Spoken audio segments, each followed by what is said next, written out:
আর একটা কথা আমি সবাইকে বলে দিই, ছাতার নামে এসব এক্সপেরিমেন্ট কিন্তু বন্ধ করা হোক, আমি বলে দিলাম। আম গাছে উঠে, জামুল গাছে উঠে ছাতা নিয়ে কে লাফ মারে, পুকুরে ছাতা নিয়ে ঝাঁপ মারছে, দেখি প্যারাশুট হয় কিনা এটা। আমি কি এখানে প্যারাশুট হতে এসেছি? হ্যাঁ, দেখি কতটা উড়ি। তোরা উড়ছিস কিনা জানি না, আমি মরে যাচ্ছি। আমি এখন আর ছাতা নেই, আমি শুধু এখন ডান্ডা হয়ে আছি এইভাবে। আর সবার গোয়েন্দা হবার খুব শখ, তাই না? ছাতা ফুটো করে সামনের দিকে যাচ্ছে আর দেখছে সামনের লোকটা কোথায় যাচ্ছে।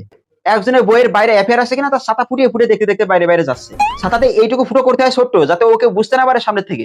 মানে ছাতার সামনে এত বড় ফুটো করেছে যে ওই ফুটোতে মাথা বের করে সামনের জনকে দেখছে। একটু বুদ্ধি নেই, গোয়েন্দা হবে। তোকে ছাতাতে ফুটো করতে বলা হয়েছিল, তোকে ফুটোতে ছাতা করতে বলা হয়নি। গোয়েন্দা হবে। উল্টো পাল্টা কাজ করছে ছাতা নিয়ে, উল্টো পাল্টা কাজ। একটু বৃষ্টি হচ্ছে, ড্রেন দিয়ে জল চলে যাচ্ছে, অমনিতে মাছ যাচ্ছে, ছাতা ফুটিয়ে রেখে দিল। মাছটা আমাকে গালাগালিতে চলে যাচ্ছে যে হারাম দাদা, তুই কেন আমাদের আটকাচ্ছিস? তোর কাজ তো এটা না। মাছ আর জলের সাথে আমি আবার উল্টে যাচ্ছি এইভাবে, আবার উল্টে রেখে দিচ্ছে আমাকে। আবার মাছ এসে জমছে, একবার এদিকে উল্টে যাচ্ছে, একবার ওইদিকে উল্টে যাচ্ছে, আর মাছের সব হাততালি মারছে। এ